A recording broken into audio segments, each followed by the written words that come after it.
ಯುವಕರು ಕ್ರೀಡೆಗಳತ್ತ ಆಸಕ್ತಿ ಬೆಳೆಸಿಕೊಳ್ಳಬೇಕು. ಸಿ ಮುನಿರಾಜು.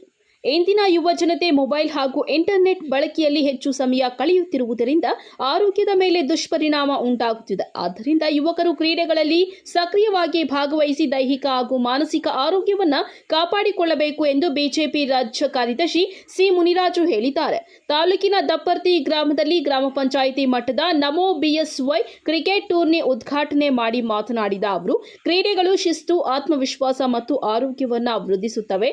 ಯುವಕರು ಸಾಮಾಜಿಕ ಜಾಲತಾಣ ಮತ್ತು ಮೊಬೈಲ್ ಗೇಮ್ಗಳ ವ್ಯಸನದಿಂದ ಹೊರಬಂದು ಕ್ರೀಡಾ ಚಟುವಟಿಕೆಗಳಲ್ಲಿ ತೊಡಗಿಸಿಕೊಳ್ಳಬೇಕು ಎಂದು ಸಲಹೆ ನೀಡಿದ್ದಾರೆ. ಗ್ರಾಮ ಪಂಚಾಯಿತಿ ಮಟ್ಟದ ಬಳಿಕ ವಿಧಾನಸಭಾ ಕ್ಷೇತ್ರದ ಮಟ್ಟದಲ್ಲೂ ಕ್ರಿಕೆಟ್ ಟೂರ್ನಿ ಆಯೋಜಿಸಲಾಗುವುದು. ನಂತರ ಕಬಡ್ಡಿ ಹಾಗೂ ವಾಲಿಬಾಲ್ ಸ್ಪರ್ಧೆಗಳನ್ನು ನಡೆಸುವ ಯೋಜನೆ ಇದೆ ಎಂದು ಹೇಳಿದ್ದಾರೆ. ಬಳಿಕ ಬ್ಯಾಟಿಂಗ್ ಮಾಡುವ ಮೂಲಕ ಸಿ ಮುನಿರಾಜು ಟೂರ್ನಿಮೆಂಟ್ಗೆ ಚಾಲನೆ ನೀಡಿದ್ದಾರೆ. ಈ ಸಂದರ್ಭದಲ್ಲಿ ಬಿಜೆಪಿ ತಾಲೂಕು ಅಧ್ಯಕ್ಷ ಗಂಗಿರೆಡ್ಡಿ, ಅಂಬರೀಶ್, ಬೈರಾರೆಡ್ಡಿ, ಜಿನ್ನಿ, ಪ್ರೆಸ್ ಶಿವಪ್ಪ, ಮನೋಜ್, ಶಫೀವುಲ್ಲಾ ಸೇರಿದಂತೆ ಹಲವರು ಉಪಸ್ಥಿತರಿದ್ದರು. ವರದಿ ಸತೀಶ್ ಬಾಬುಯೆ, ನಂದಿ ಟಿವಿ, ಗುಡಿಬಂಡೆ.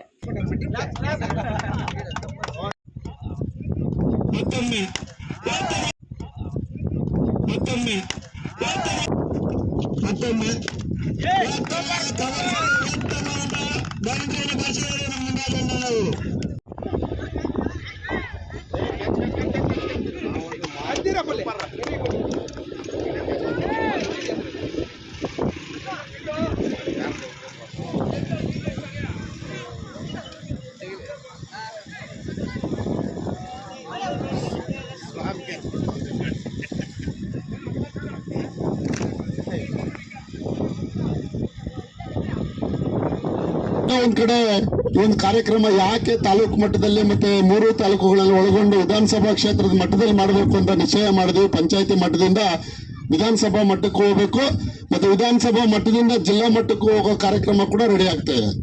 ನಮ್ಮೆಲ್ಲ ಜಿಲ್ಲಾ ಅಧ್ಯಕ್ಷರು, ನಾವೆಲ್ಲ ನಮ್ಮ ಸುಧಾಕರ್ ಅವರೆಲ್ಲ ಮಾತಾಡ್ಕೊಂಡು 5 ವಿಧಾನಸಭಾ ಕ್ಷೇತ್ರಗಳಲ್ಲಿ ಇದೇ ರೀತಿ ಆಡಿಸಿ ಅಲ್ಲಿ ಗೆದ್ದಿರ್ತಕ್ಕಂಥವ್ರನ್ನ ಜಿಲ್ಲಾ ಮಟ್ಟದಲ್ಲಿ ಆಡಿಸ್ಬೇಕು ಅಂತ, ಅದು ದೊಡ್ಡ ಕಾರ್ಯಕ್ರಮ ಮಾಡಬೇಕು ಅಂತ ಕೂಡ ಆಯೋಜನೆ ಮಾಡಕ್ಕೆ ಪ್ಲಾನ್ ಮಾಡ್ತಾ ಇದ್ವಿ. ಆದ್ರೆ ಇವತ್ತು ವಿಷಯ ಪ್ರತಿ ಪಂಚಾಯತಿ ಮಟ್ಟದಲ್ಲಿ ಪ್ರತಿ ಹಳ್ಳಿಯಿಂದ ಬರಬೇಕು ಅಂತ ಆ ಒಂದು ಕಾರ್ಯಕ್ರಮ ಯಶಸ್ವಿಯಾಗಿ ಆಗ್ತಾ ಇದೆ. ಈಗಾಗಲೇ ಸುಮಾರು ಪಂಚಾಯತಿಗಳು ಆಡ್ಕೊಂಡ್ ಬಂದಿದ್ದೀವಿ. ಇದೇ ಗುಡಿಬಂಡೆ ತಾಲೂಕು ಮಂಡಲದ ನಮ್ಮ ವರಲಕೊಂಡ ಇರ್ಬೋದು, ತಿರುಮಣಿ ಇರ್ಬೋದು, ಈಗಾಗಲೇ ಮುಗಿಸಿ ದಪ್ಪರ್ತಿಗೆ ಬಂದಿದ್ದೀವಿ. ಮತ್ತೆ ಮುಂದಿನ ದಿನಗಳಲ್ಲಿ ಇರ್ತಕ್ಕಂಥ 8 ಪಂಚಾಯತಿಗಳು ಮತ್ತು ನಗರ ಸಂಪೂರ್ಣವಾಗಿ ನಾವೆಲ್ಲ ಕೂಡ ಚೆನ್ನಾಗಿ ಆಡ್ಬೇಕು.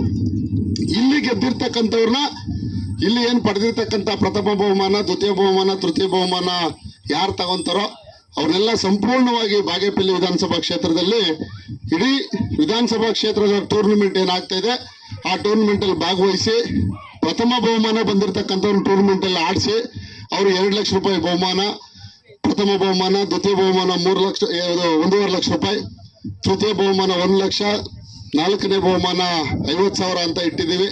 ಜೊತೆಗೆ ಪ್ರತಿಯೊಬ್ಬರಿಗೂ ಟಿ ಶರ್ಟ್ ಎಲ್ರಿಗೂ ಕೂಡ ಸಿಗುತ್ತೆ. ಆ 3 ಏನ್ ಗೆದ್ದಿರ್ತಕ್ಕಂಥ ಇಲ್ಲಿಂದ 1, 2, 3 ಅಂತ ಏನ್ ಗೆದ್ದು ಬಂದಿರ್ತೀರಾ ಅವ್ರಿಗೆಲ್ಲ ಟಿ ಶರ್ಟ್ ವತಿಯಿಂದ ಎಲ್ಲ ಸಂಪೂರ್ಣವಾಗಿ ಈ ಒಂದು ಕ್ರೀಡೆಯನ್ನ ಅನುಭವಿಸ್ಬೇಕು. ನಾನು ಕೂಡ ಹಸುಗಳು ಮೇಯಿಸ್ಕೊಂಡು ಕಟ್ಟಾಕ್ಬಿಟ್ಟು ಓಡೋಗ್ಬಿಡ್ತಾ ಇದ್ದೆ ಆಡಕ್ಕೆ. ಹಸುಗಳು ಒಂದತ್ರ ಅಲ್ಲೇ ಇರ್ತಾ ಇದ್ವು. ಸಾಯಂಕಾಲದವರೆಗೂ ಟೂರ್ನಮೆಂಟ್ ನಮ್ದು ಆಡೋದು, ಮ್ಯಾಚ್ಗಳು ಆಡೋದು, ಸೋಲೋದು, ಗೆಲ್ಲೋದು ಅಲ್ಲೇ. ಆಮೇಲೆ ಸಾಯಂಕಾಲ ಬಿಚ್ಕೊಂಡು ಹೋಗೋದು. ಈ ತರ ಕದ್ದು ಮುಚ್ಚಿ ನಾವು ಕೂಡ ಆಡ್ತಾ ಇದ್ವಿ. ಆ ಒಂದು ಸ್ಫೂರ್ತಿ ಹಳ್ಳಿಗಳಲ್ಲಿ ಇವಾಗಲೂ ಕೂಡ ಇದ್ದೇ ಇರುತ್ತೆ. ಈಗ ಎಷ್ಟೋ ಜನ ತೋಟದಲ್ಲಿ ಕೆಲಸ ಇದ್ರು, ನಿನ್ನೆ ಬೇರೆ ಮಳೆ ಬಂದಿದೆ, ರೈತರಿಗೆ ಇವತ್ತು ಖುಷಿ. ಅದನ್ನೆಲ್ಲ ಬಿಟ್ಟು ಭೈರಪ್ಪನವ್ರು ಆಗ್ಲೇ ಹೇಳ್ತಾ ಇದ್ರು ನಾನು ಹೊಲ ಬಿತ್ತಾ ಇದ್ದೀನಿ ಅಂತ. ಹಣ ಅರ್ಧವರು ಬಿತ್ಕೊಳ್ಳೋಣ, ಆಮೇಲೆ ಬಂದು ಕಾರ್ಯಕ್ರಮ ಮುಗಿಸ್ಕೊಂಡು ಯುವಕರಿಗೆಲ್ಲ ಸ್ಫೂರ್ತಿ ಕೊಡೋಣ ಅಂತ ಹೇಳಿ ಕೂಡ ಮಾತಾಡ್ಕೊಂಡೆ ನಾನು. ಯಾಕಂದ್ರೆ ನಾವೆಲ್ಲ ಒಕ್ಕಲನ್ನ ನಂಬ್ಕೊಂಡಿರ್ತಕ್ಕಂಥ ಜನ, ನಾವಿಲ್ಲೆಲ್ಲ ರೈತರು. ಅದನ್ನ ಬದಿಗೊಟ್ಟು ನಾವೆಲ್ಲ ಹುಡುಗರು ಇವತ್ತು ಮನೆಯಲ್ಲಿ ಅಪ್ಪ ಅಮ್ಮ ಎಲ್ಲ ಕೂಡ ಏನಪ್ಪ ನನ್ನ ಮಗ ಹೋಗಿ ಕ್ರಿಕೆಟ್ ಹೋಗವನೇ, ನನಗೆ ಇಲ್ಲಿ ಹೊಲ ಉತ್ತಬೇಕು, ಟ್ರ್ಯಾಕ್ಟರ್ ಬಂದೈತೆ, ನೇಗಲ್ ಕಟ್ಟಬೇಕು, ಎಲ್ಲ ಹುಲ್ಲೆತ್ತಬೇಕು ಅಂತ ಪಾಪ ಅವರೆಲ್ಲ ಅಲ್ಲಿ ಬೊಂಬಡಿ ಬಾರಿಸ್ತಾ ಇರ್ತಾರೆ. ಆದ್ರೆ ಅದನ್ನೇ ಬಿಟ್ಟು ಇವತ್ತು ಕ್ರೀಡೆಗೆ ನಾವೆಲ್ಲ ಸ್ಫೂರ್ತಿ ಕೊಡಕ್ಕೆ ನಾವು ಬಂದಿದ್ದೇವೆ. ನಿಮ್ಗೆಲ್ಲ ಭಗವಂತ ಒಳ್ಳೇದ್ ಮಾಡ್ಲಿ. ಮುಂದಿನ ದಿನಗಳಲ್ಲಿ ಇನ್ನ ಅತಿ ಹೆಚ್ಚು, ಈಗಾಗಲೇ ಹೇಳಿದ್ದೀನಿ, ತಾಲೂಕು ಮಟ್ಟದ್ದು ಮತ್ತೆ ಪಂಚಾಯತಿ ಮಟ್ಟದಿಂದಾನೆ ಕಬಡ್ಡಿ ಟೂರ್ನಿಮೆಂಟ್ ಮತ್ತೆ ವಾಲಿಬಾಲ್ ಟೂರ್ನಿಮೆಂಟ್ ಅದು ಕೂಡ ಮಾಡಿಸ್ತೀವಿ. ಯಾರ್ಯಾರು ಯಾವ ಕ್ರೀಡೆಯಲ್ಲಿ ಸ್ಫೂರ್ತಿ, ಅವ್ರಿಗೆ ಯಾವ ಕ್ರೀಡೆಯಲ್ಲಿ ಇಷ್ಟ ಇದೆಯೋ ಅದೆಲ್ಲ ಸಂಪೂರ್ಣವಾಗಿ ಅವ್ರಿಗೆ ಉಪಯೋಗ ಆಗಬೇಕು. ಆ ನಿಟ್ಟಿನಲ್ಲಿ ಕಾರ್ಯಕ್ರಮಗಳನ್ನು ರೂಪಿಸೋಣ. ಮೊದಲನೇದಾಗಿ ಕ್ರಿಕೆಟ್ ಅನ್ನ ಆಡ್ತಾ ಇದ್ದೀವಿ, 2ನೇದು ಕಬಡ್ಡಿ ಆಗ್ಲಿ, ಮತ್ತೆ ವಾಲಿಬಾಲ್ ಆಗಲಿ ಅದು ಕೂಡ ಆಡ್ಸೋಣ. ನಿಮ್ಮೆಲ್ಲ ಯುವಕರ ಜೊತೆ ನಾನು ಸದಾ ಇದೇ ರೀತಿ ಇರ್ತೀನಿ. ನಿಮ್ಗೇನೇ ಸಮಸ್ಯೆಗಳಿದ್ರು ಈ ಬಾಗೇಪಲ್ಲಿ ನಾವೆಲ್ಲ ಕೂಡ ಪರಿವರ್ತನೆ ಮಾಡಬೇಕು. ಈ ಗುಡಿಬಂಡೆ ಏನು ಮಂಡಲ ಇದೆ ಇವೆಲ್ಲ ಡೆವಲಪ್ಮೆಂಟ್ ಮಾಡಬೇಕು. ನಮಗೆ ಪಕ್ಕದಲ್ಲಿ ನಮ್ಮ ಸಂಸದರು ಕೂಡ ಇರ್ತಾರೆ, ಅವರು ಕೂಡ ವಿಧಾನಸಭಾ ಕ್ಷೇತ್ರದ ಮಟ್ಟದಲ್ಲಿ ಆಡುವಂತ ದೊಡ್ಡ ಕಾರ್ಯಕ್ರಮಕ್ಕೆ ಅವರು ಬರ್ತಾರೆ. ವಿಜಯಣ್ಣವರು ಬರ್ತಾರೆ, ನಮ್ಮ ವಿರೋಧ ಪಕ್ಷದ ನಾಯಕರು ಅಶೋಕಣ್ಣವರು ಬರ್ತಾರೆ. ಅನೇಕ ನಾಯಕರುಗಳ ಮಧ್ಯೆ ನಮ್ಮೆಲ್ಲ ಕ್ರೀಡೋತ್ಸವ, ಯುವೋತ್ಸವ, ಈ ಒಂದು ಕ್ರೀಡಾ ಅಭಿಮಾನಿಗಳನ್ನ ತುಂಬಿಕೊಂಡು ಬಾಗೇಪಲ್ಲಿಲಿ ನಾವೆಲ್ಲ ತುಂಬಾ ಚೆನ್ನಾಗಿ ಆಡಬೇಕು ಅಂತ ಆಯೋಜನೆ ಮಾಡೋಣ. ನಾವೆಲ್ಲ ಸೇರ್ಕೊಂಡು ಮಾಡೋಣ ಅಂತ ಹೇಳ್ತಾ ಇವತ್ತದಂತ ಒಂದು ಕಾರ್ಯಕ್ರಮಕ್ಕೆ ತುಂಬಾ ಖುಷಿ ಆಗ್ತಾ ಇದೆ. ಇದೇ ರೀತಿ ನಾವೆಲ್ಲಾ ಪಂಚಾಯತಿಲೂ ಕೂಡ ನಾವೆಲ್ಲ ಸೇರ್ಕೊಂಡು ಮಾಡೋಣ. ನಿಮ್ಗೆಲ್ಲ ಭವಿಷ್ಯದಲ್ಲಿ ನಾವು ಒಳ್ಳೇದು ಆಗ್ಲಿ. ಮುಂದೆ ಯಾರು ಏನಾಗ್ತಾರೋ ಗೊತ್ತಾಗಲ್ಲ. ನ್ಯಾಷನಲ್ ಲೆವೆಲ್ ಅಲ್ಲಿ ಕೂಡ ನೀವು ಯಾರನ್ನ ಆಡ್ಬೋದು ಬಾಗೇಪಲ್ಲಿ ಅವರು. ಆ ಒಂದು ಕಣ್ ತುಂಬಿಸ್ಕೊಳ್ಳೋಣ ನಾವೆಲ್ಲ ಆ ಸಂದರ್ಭ ಬಂದಾಗ.